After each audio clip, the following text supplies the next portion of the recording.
Welcome to another episode of the Work Hard, Play Hard podcast. My name is Rob Murgatroyd, and each week on this podcast, I talk to some of the most fascinating people on the planet in all areas of life, from mindset to fitness to spirituality and, of course, business. Look, I believe you deserve success in all the areas of your life, not only business.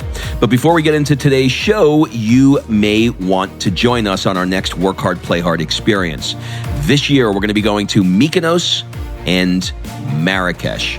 In these experiences, I have hand-selected a group of high-performing business people who are seeking more balance, connection, and they want to celebrate their wins as a reward for the hard work that they put in. If you want someone to curate once-in-a-lifetime experiences and force you to play more, rush over to workhardplayhardexperience.com. Fill out an application so we can jump on a discovery call to see if this is a good fit for you. And remember, excuses are over. It's time to live. Long story short, when we got to him, we freed up those nerves, we remodeled the scar tissue, and immediately after, he was able to run down the stairs. He was taking ground balls with his son. He said on camera, if he had met us previously, he'd still be playing baseball. What Goldman taught me was you have to bring an A+ every single day. At Brown or Harvard, you could skip class and probably still get an A, but there you had to be just 100% every single time. And so that lesson was absolutely incredible.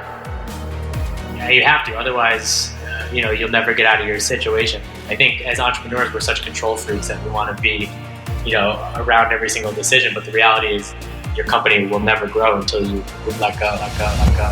Hey, everybody, and welcome to another episode of the Work Hard, Play Hard show. Today on the show is Christian Seale. Who is Christian? Christian is as work harder, play harder as they come. He's smart, like insanely smart. And I'm embarrassed to be around him, kind of smart. He did his undergrad at Brown. He got his MBA from Harvard. Yeah, he's that smart. He also is a Fullbright scholar. If you don't know what that is, Google it. It's crazy. This guy's got a lot of brains in there. But that's not why I wanted him on the show. I wanted him on the show because of how he thinks, how he solves problems, and how he creates companies that make a difference in the world. So, for example, he had some bad experiences with the healthcare system in the U.S. and some more favorable experiences, certainly in terms of price, when he was in Colombia. So he decided to find a way to make the U.S. system more equitable, efficient, and profitable. Now, 35 companies later that he's invested in, he's dominating the medical space, and he's working with people like Tony Robbins, who's always on the cutting edge of things. And on the play harder side, he kills it too. I mean, whether he is on his boat in Miami, traveling to Wimbledon, or speaking at a Tony Robbins event, he's always looking for the edge. You will love this conversation with Christian. Please enjoy this really wide-ranging conversation. We covered everything under the sun with Christian Seale.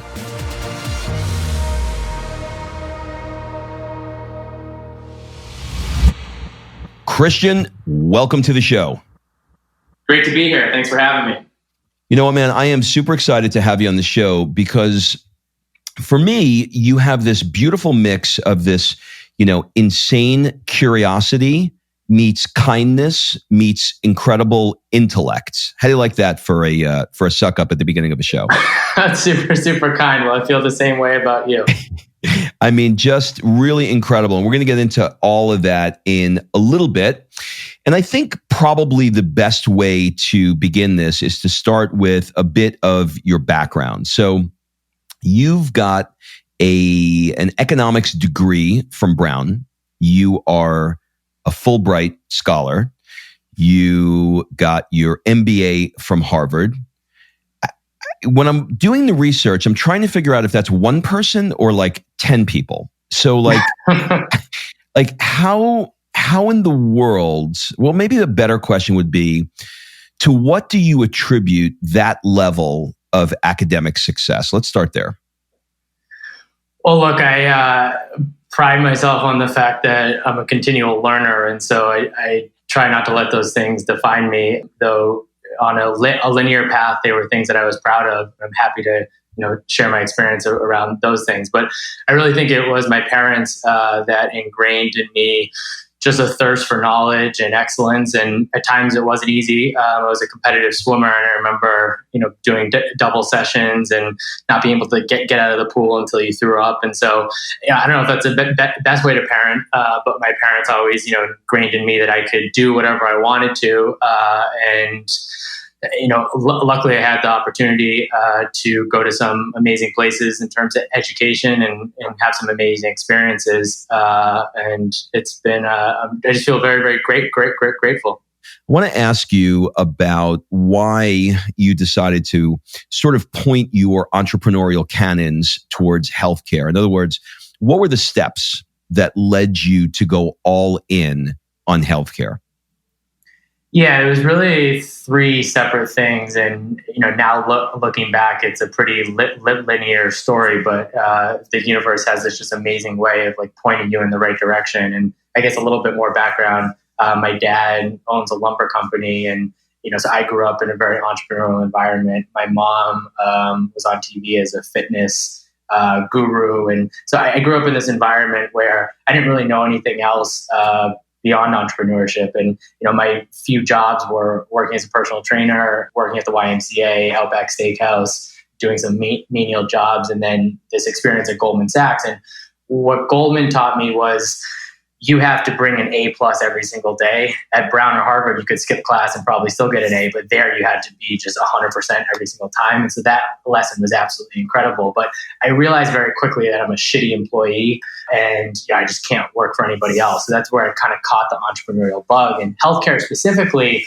I lived in the country of Colombia for more or less 4 years. I started doing this Fullbright scholarship, and then built an organization that does fair trade for oil and gas, kind of like fair trade for coffee and chocolate. And anyway, I got really, really sick when I was down there. Spent 24 hours in the hospital with two parasites, had a temperature of about 104, really felt like I was going to die.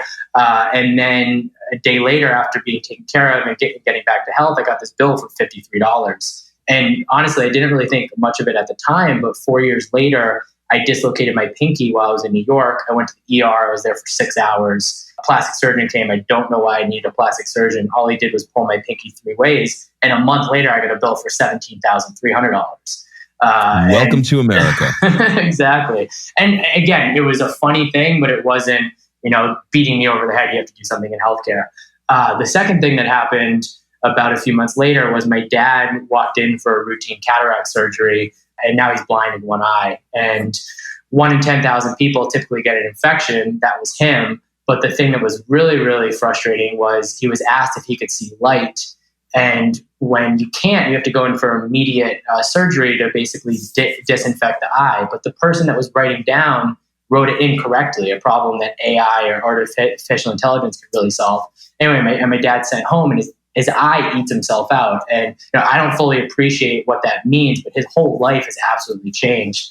And then the third thing that happened was my grandmother for years had said, hey, my sides really hurt. I just wanted some basic diagnostic tests. And she couldn't get them. I guess her insurance wouldn't reimburse.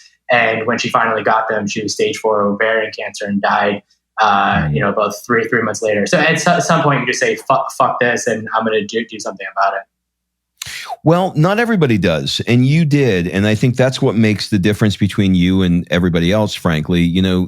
This one trip to a hospital in South America has led you on a mission to transform the lives of a billion people. So, you're 28 years old, and you raised a healthcare VC fund without being a healthcare expert.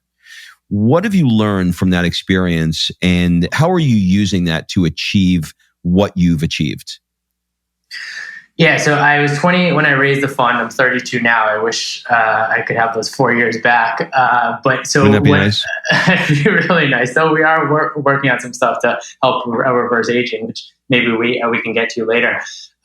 So look, what I found really quickly is when you have passion and conviction and you can inspire in other people, they really can see that in you. And it was interesting because I had raised money as an entrepreneur previously for the organization in Latin America, and extremely, extremely passionate about what I was doing. But this was like, no one was going to stop me. And so I was pretty upfront about the fact that, hey, I'm not an expert in healthcare, but here's what I have done. I've raised a lot of money. I've probably failed as an entrepreneur, and I've done angel investing. So I have a pretty good idea of how to vet companies, vet founders. I had also worked at business school for Howard Schultz's fund, who started Starbucks, called Mavron. And so I had a pretty good idea of the VC game. And so I said, look, I'm not going to purport to be an expert in any way, shape, or form. What I'm going to do is I'm going to go to the experts in healthcare, the CEOs of large health insurance companies or large health systems. I'm going to ask them for their problem. And based off their problem, I'm going to go try to find solutions. And then in the diligence process, I'll take care of the market, I'll take care of the founder, I'll take care of all those questions, but I'm going to ask the customer, the buyer, the expert in healthcare, if they want to buy this product or not. And if they do, then I'll invest, because it's doing two things. One, it's gaining customers for the entrepreneur. And the second thing it's doing is helping really de-risk, my investment. I think it's a really interesting thing in the venture capital world where we beat our chest for raising money. It's like, no, make money and then go raise money. So I kind of flipped the script, and I think people really like that thesis, that it wasn't, I know everything about healthcare. It was, let me go to the people, have them tell me their problems, and then go find relevant solutions. It's interesting in how you're approaching these things. You've invested now in over 30 companies. 5 of them you've had exits. And for people who are listening who maybe can't see themselves in your story, maybe we can rewind the clock a little bit to when you invested in your first company. Can you walk me through how you were able to come up with the money to create that investment and make that happen? Yeah, it's a great example of paying the dumb tax, which if you read the Keith Cunningham The dumb book, tax. yeah. Oh my God, I'm so stealing that. That's genius. So in The Road Less Stupid, the whole book is focused on not paying the dumb tax. And part of the reason I think I've been really successful in this portfolio from a financial standpoint and an impact standpoint is I paid the dumb tax many times and very early. So my first investment was a very close friend of mine from Brown. I was his TA.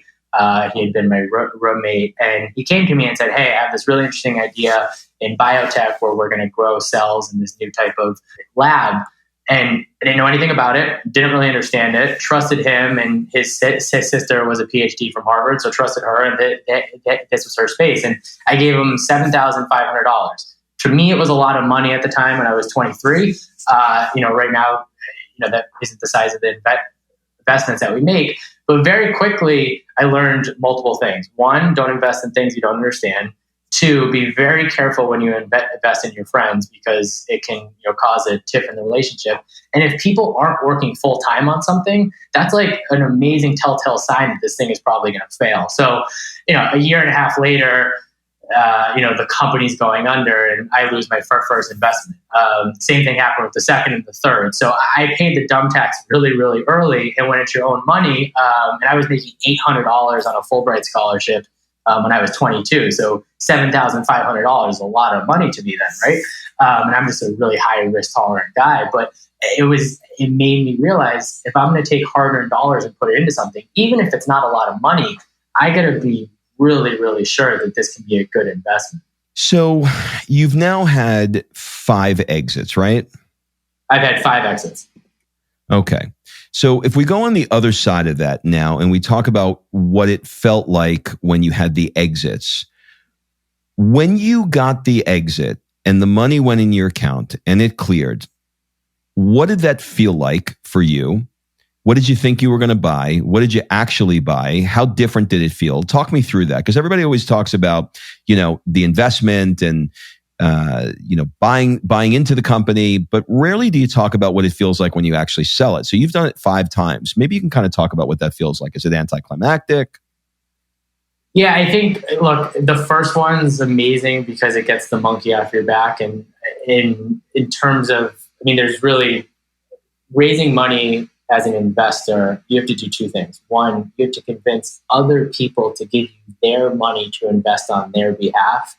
And then you have to go find extremely amazing entrepreneurs, companies, and products that can make their money back. And so the clock starts to tick, as soon as you take money in to give those money back. And so when you have that first exit, it's like, yes, I can start to give money back.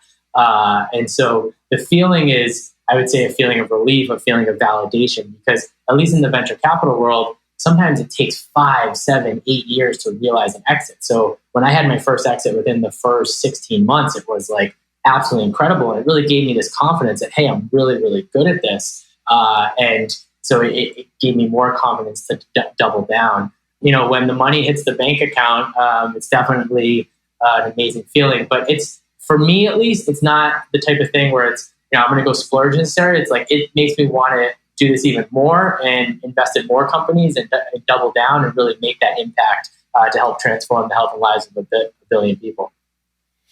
Did you buy anything fun and exciting? I'm a big wine guy, so I definitely splurge on. I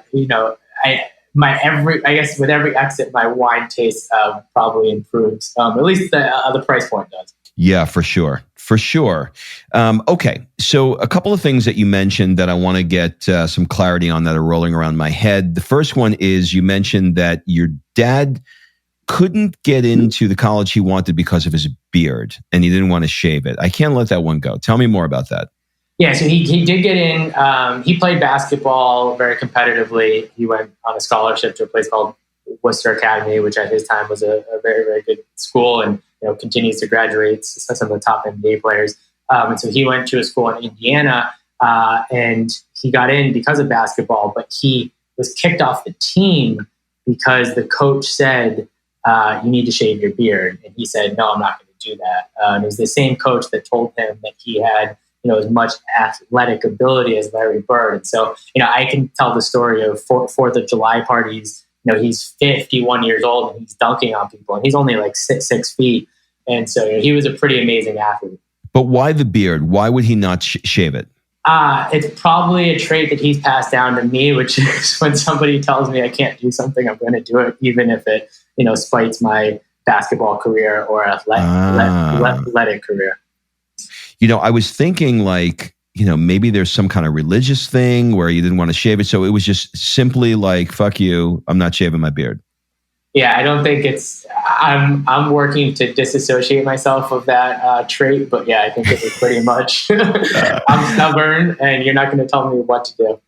I like that. Well, that's part of what makes you for sure. And then you mentioned your mom. She was a fitness guru. Tell me a little bit more about that.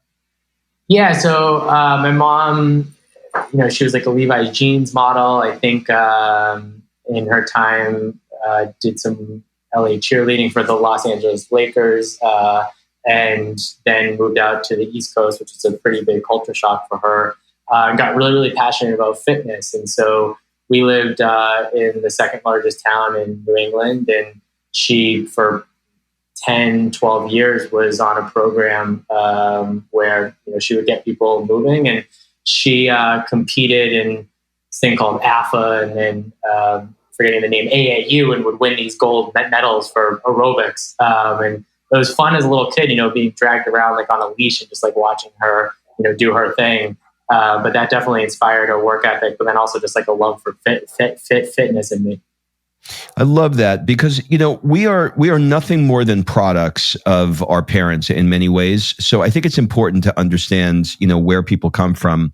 And I'm always so sensitive to it. I've got a 5-year-old daughter, and, we pick up on things, right? We imprint on our parents and how we do things. So I always like to dig in a little bit on the background part of the show to learn more about how you were raised. And I think it's really, really super interesting. And, I'm starting to think about how that affected you, moving forward. When you got a dad that's super athletic and super intellectual, and you got a mom that's super into fitness, well, it kind of makes sense that you go to Harvard and create a healthcare company. There's a lot to that.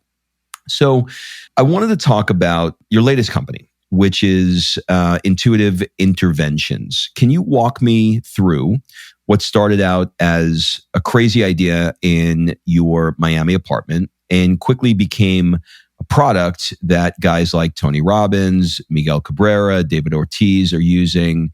And maybe talk about what the mindset shifts were that you had to make in order to be able to create this company.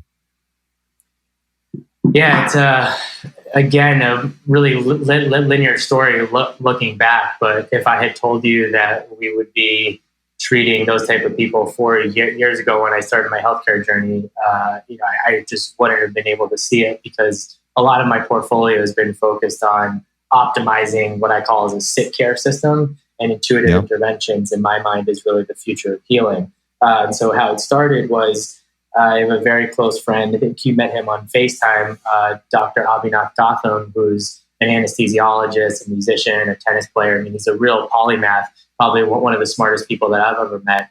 And we'd done some business together.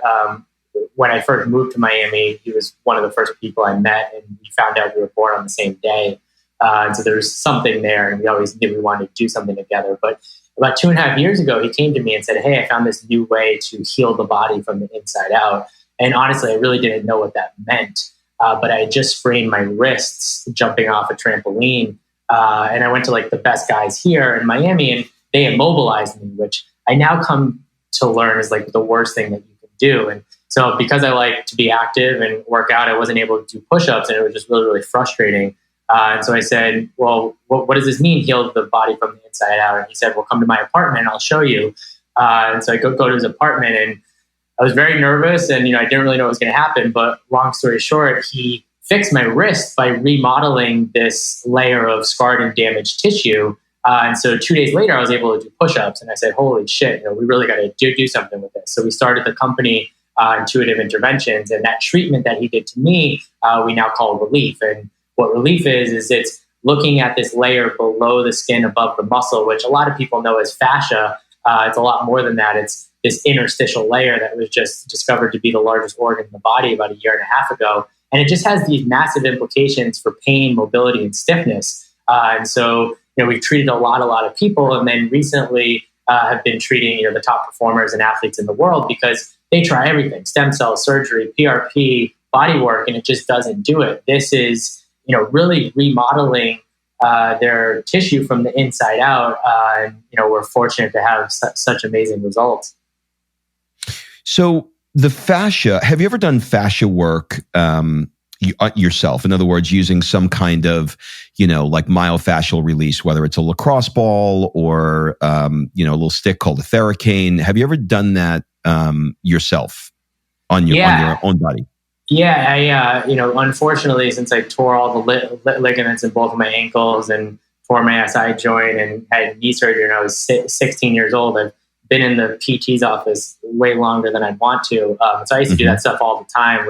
They didn't have the Theragun back then, but the myofascial release and the lacrosse ball, and all that is really, really good. But there's only so much you can do from the outside in. It's almost the difference between a shovel and a dump truck. It's what relief does is it's the dump truck for scar tissue. It's taking it all out at once, as opposed to that, the lacrosse ball, which, maybe is the shovel at best.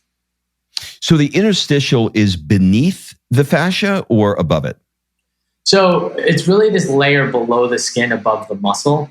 What we used to think as just this dense wall of collagen, we found to be is really the body's highway. So there's a great book called Anatomy Trains by Tom Myers, and he talks about these fascial planes that run across the body. And it's really cool because if you map those against Ayurvedic or Chinese medicine, the qi, it's where the energy or the electricity flows. And so what they found is this highway, and we found clinically now, is really responsible for 3 things. 1, ion and protein transport, and then lymph. So basically how the body gets rid of waste. And then there's these little nerves that can become entrapped in that layer because they travel throughout it. So what we find when we use ultrasound to look is not only can tissue be disorganized, because it should very much be like a layer cake. It should be extremely, extremely organized. And if it's damaged or scarred, it looks like a picket fence. But there's these little nerves that get getting trapped in it as well. And so the combination of those two things can result in this acute pain that someone might have, or chronic pain. Is, you can imagine, if there's a nerve stuck in this picket fence all the time and you're moving, that can fire off some signals in your brain. And if we talk about the treatment itself, who is, I know you have some high profile people like Tony Robbins, Miguel Cabrera, David Ortiz, like we mentioned earlier. But for the average person that comes in, who typically is coming into your office? How long does it take, to get the result that they're after? Talk to me a little bit about some cases. So look, we really serve anyone that wants a higher quality of life. Our mission is to end pain and suffering, and anyone that wants to be able to get back to running without pain, or play golf without pain, or pick up their kids over their head without having their back or shoulder hurts, those are people that can benefit from this. And it's a really simple procedure. We use ultrasound to look at these abnormalities in that interstitial layer, and then we remodel the scarred and damaged tissue, free up nerves using proteins that come from placenta. And then what ends up happening a lot of times is immediately after the treatment, people feel a change in their body because we're taking that scar tissue out, we're freeing up that nerve. And so we have a lot of patients that are able to come in, they're unable to bend their knee all the way, let's say, and then they're able to. I'll speak about David Ortiz because you've said his name a few times, but he had these nerves that were trapped in scar tissue around his ankles, so much so that he was in so much pain he couldn't run. He's had this guy do the myofascial massage, pretty much every single time he played baseball. And he got to the point where he had to quit because he was in so much pain. And he went to the top doctors at Harvard and Stanford and you name it, and they would use this MRI to look at his ankles. And they said, David, you're fine. He would say, well, that's a pretty shitty answer because I'm in pain. And long story short, when we got to him, we freed up those nerves, we remodeled the scar tissue, and immediately after, he was able to run down the stairs. He was taking ground balls with his son. He said on camera, if he'd met us previously, he'd still be playing baseball. So interesting. When you have a problem that you don't have a solution for, like a problem, let's say, in the knee, like you just described, you go down this road of taking drugs and modifying your lifestyle. Then you wind up with other postural imbalances because you're not walking the way you need to be walking. And then, your ribs get out of alignment and your shoulder gets out of alignment. And then you take some more muscle relaxers and pain pills. And one little thing, had it just been unlocked 5 years earlier, 20 years earlier, whatever it is, completely change the trajectory of your life. And I think that's the thing I'm so excited about with the work that you're doing over there. I mean, it must be a really great feeling.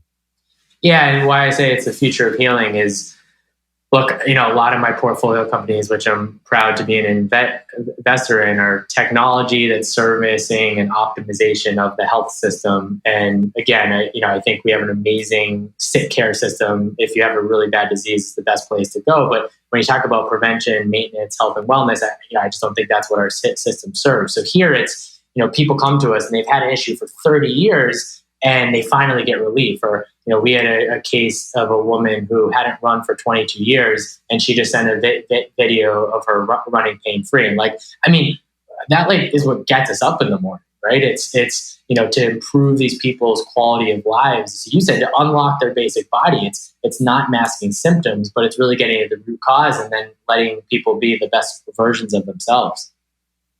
Yeah, for sure. All right, I want to switch gears a little bit. The show is called Work Hard, Play Hard, and we've talked a lot about your work. I want to talk a little bit about your play. I want to talk a little bit about fulfillment in your life. And some of these may, most entrepreneurs don't have a lot of these, but they're working on it. But I want to see what's going on in your life and how you're improving this side of your life. So first, let me say, what do people often get wrong about you?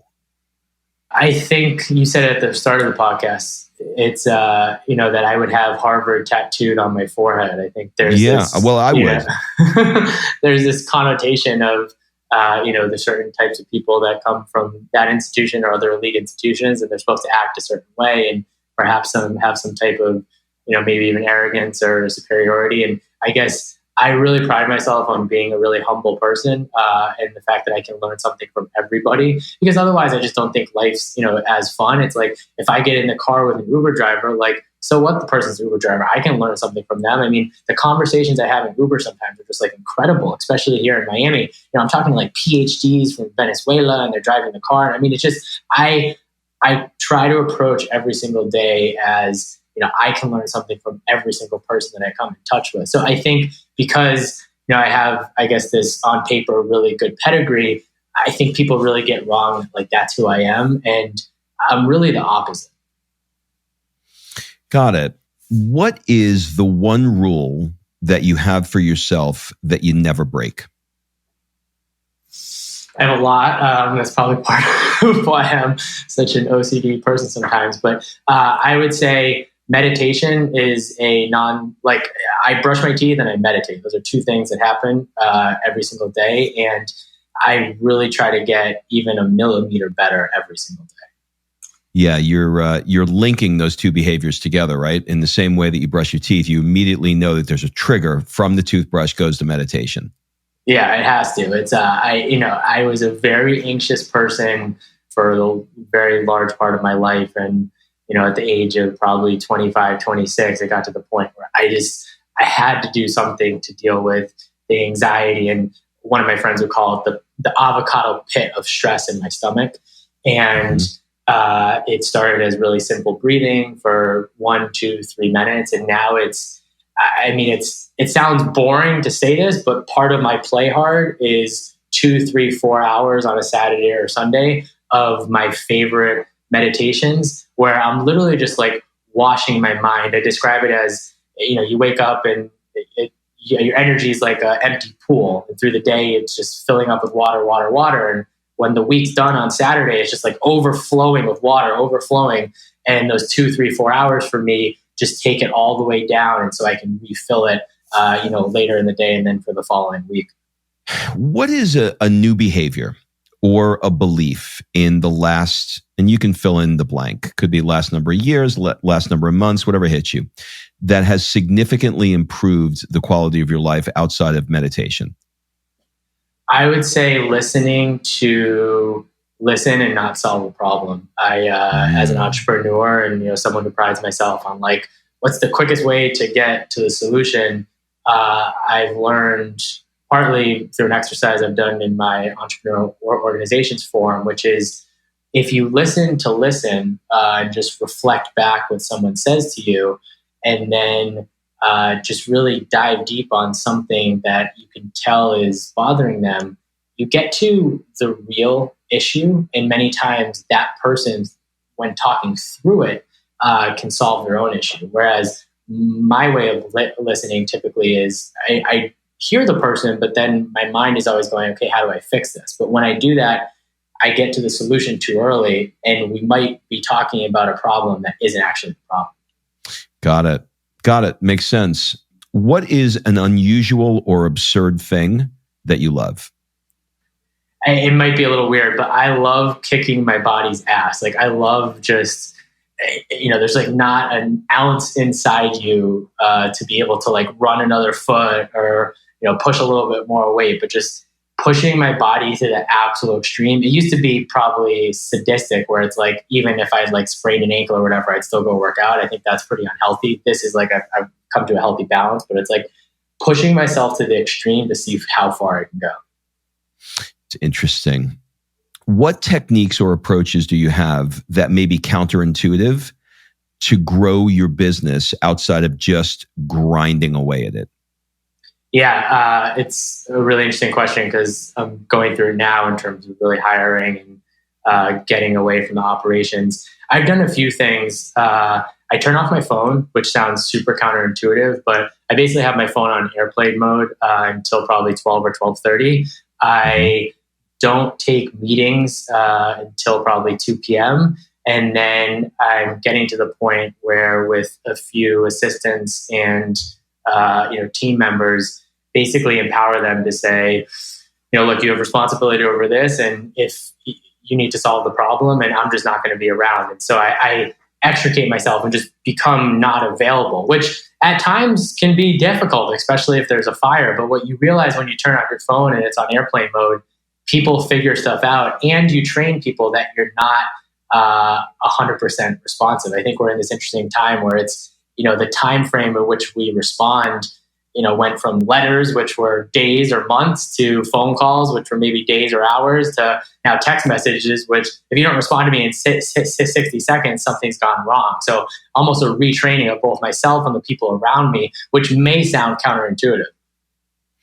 Yeah, it's really interesting how when they can't get a hold of you, they somehow figure out how to solve it. And, I once read a post from Tim Ferriss, and it was what he calls the art of letting bad things happen. So as you know from reading the book, when he went off to his trip to Italy for 4 months, and he was trying to figure out what was going to, go down, he knew that it wasn't going to be perfect. Actually, I think he was gone for a year or whatever the number was. He knew it wasn't going to be perfect. And so he just established the art of letting bad things happen.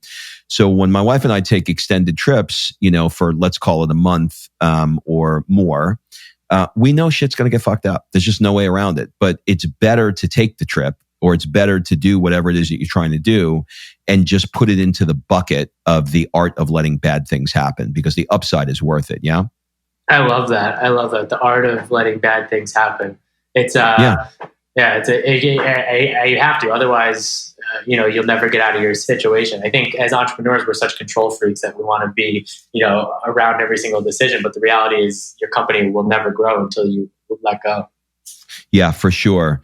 If you could spend 1 month anywhere in the world, where would it be and why? I want to spend 3 months. I want to do a sabbatical every year for 3 months. And the places that are on my list are South Africa, Cape Town, Spain, Italy, and New Zealand. And why South Africa? We went for a wedding about 2 years ago, I think. And it's such an amazing amalgamation of, you have your safari, and you have Cape Town, which is like LA. You have outdoors activities, you have amazing nightlife. And the best part, it's probably 1/5 or 1/6 cheaper than what it costs to, live in LA. Yeah, it's crazy. Last year we did Cape Town for New Year's, and it was incredible. It was a long fucking flight. You go to sleep for 8 hours, you wake up, you sleep another 8 hours, you wake up, you sleep another 8 hours. It just doesn't end. But when you get there, it's really freaking cool, especially in the wintertime, because it's their summer, really. Oh, really it's cool. Incredible. And if you like wine, there's, Stellenbosch and Constancia. That's where we went. Incredible. Absolutely incredible. Yeah, I still get their Stellenbosch wines, just really, really good stuff. And it wasn't that expensive either. Are there any particular routines or tools or anything that you use to rejuvenate or decompress yourself? I know you mentioned meditation. Is there anything else that you do to release the stress valve? Yeah, I have a really regimented morning routine, and then I've started to do some things throughout the day. So the morning is I get up and I share some affirmations. I'm really into Abraham Hicks right now. They have a book called Ask and It Is Given. And the one that I always repeat to myself is, things are always working in my favor. The universe is conspiring in my favor. And so I'll say that to myself before I get up. And then I go journal. And I have like a very set list of questions that I journal. And it's really focused on gratitude. I write 10 things that I'm grateful for. And then I say, thank you, thank you, thank you. And then I work out without fail. And then I meditate. So that really starts my day, sets my intention. And then throughout the day, because I still have that avocado pit of stress sometimes, if I find myself, kind of getting into just out of control, what I'll do is I'll just put the phone on airplane mode. I'll sit down. I'll literally just close my eyes. I'll take 5 really, really, really deep breaths. And somehow it just breaks the pattern, just changes the interruption of whatever's happening. And then I can get back onto my day. Let's chat for a second about Abraham Hicks. This is one of those things where I have heard the name Abraham Hicks throughout the last 20 years on and off. And I just recently started connecting to, I guess we need to say, their work. Or would that be the right way to say it? Is that the right pronoun? Their work? I think so. Right? It's a little trippy. A little bit. It's a little trippy. And I started doing, I can send it to you if you don't have it. She's got a 10-minute morning meditation that is specifically designed to increase your vibrational frequency.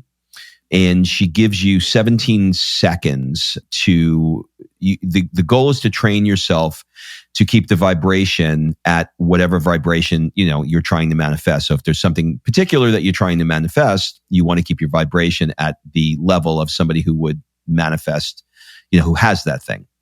So anytime you get out of that, then it's a problem. So she says you got about 17 seconds before you can change your state and get back into the vibration, or you got to start all over again tomorrow. And the idea is to train yourself to vibrate higher. So are you getting like deep into it from a vibrational standpoint way, or how are you approaching Abraham Hicks? One, I would love to get the 10-minute meditation. Yep. I can send you a few. One that I do every day it's a 15-minute get into the vortex. And I'll just share how I got into it. Meditation's been a big part of my life for the past probably 8 years or so now.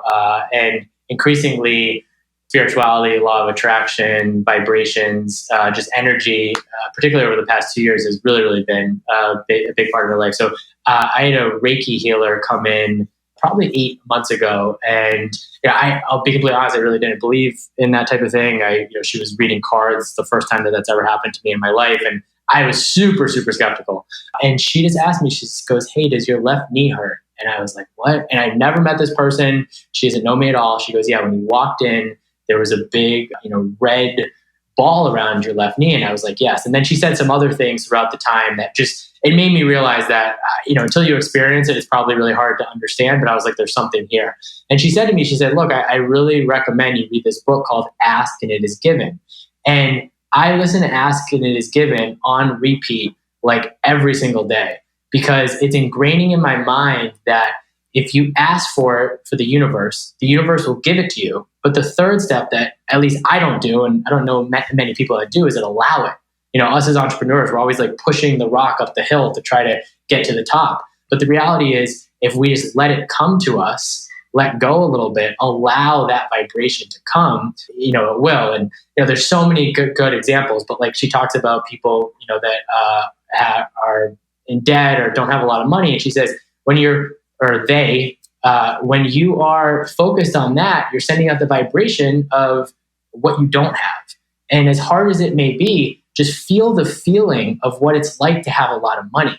And as soon as you can really feel what it's like to have all the money you want in the world, or whatever you want in the world, that's when the manifestation comes. But we think it's the other way around. We think the manifestation or the condition has to change, and then we'll feel better.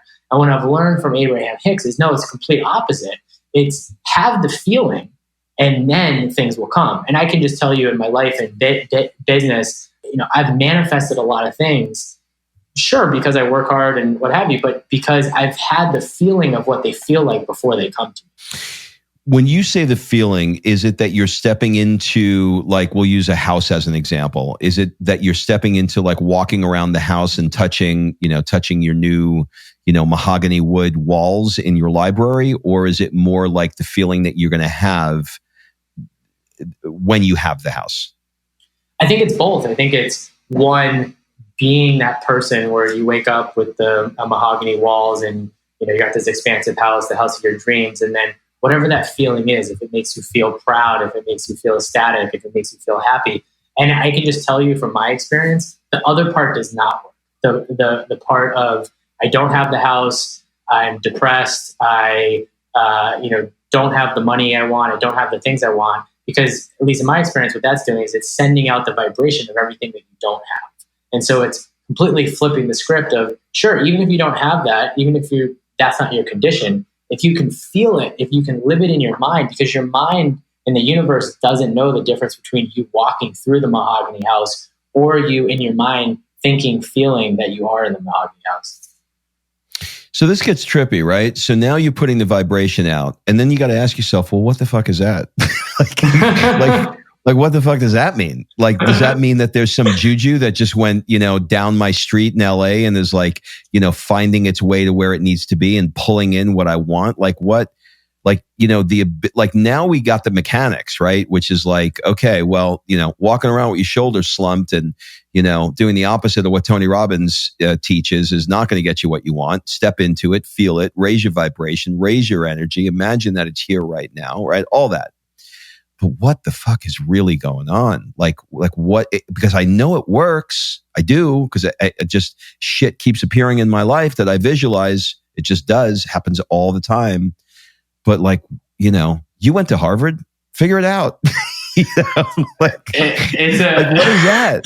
It's a great question. And as somebody that is, very scientifically based and evidence-based, it's a conundrum. And where I've landed on it is, it just is. And just like you respect the law of gravity, you wouldn't jump off a building because you know what would happen. Let's just respect the law of attraction, right? And it's just, it is. And sure, there's a scientific formula to explain, gravity, and there's a lot of books on consciousness and energy and vibrations. And I think at some point we'll have a really succinct way of describing the law of attraction or vibrations. But in the meantime, I just accept it as fact. And that's because it's worked in my life super well. And then every single person that I've admired or idolized, they say the same exact thing. I remember the guy that created Dilbert, Scott Adams, talking about how he basically willed himself back to speak through this same process. He was told he would never speak again just by this simple process. Or Joe Dispenza, who I've had the opportunity to speak on stage with, is, he's a perfect example of the man was paralyzed, and just by using his mind, he was able to get himself back to, now serving millions and millions of people. Yeah, he sure did. He went to the chiropractic school I went to. I mean, he's an incredible guy. All right. So we're going to wrap up with a rapid fire round. Answer as quickly or as slowly as you like, but it's basically a first thing that comes to mind round. What would your friends say is one of your superpowers? Manifesting my desires, connecting really, really good people. What keeps you up at night? What more can I do to serve others? Do you collect anything, or have you collected anything else?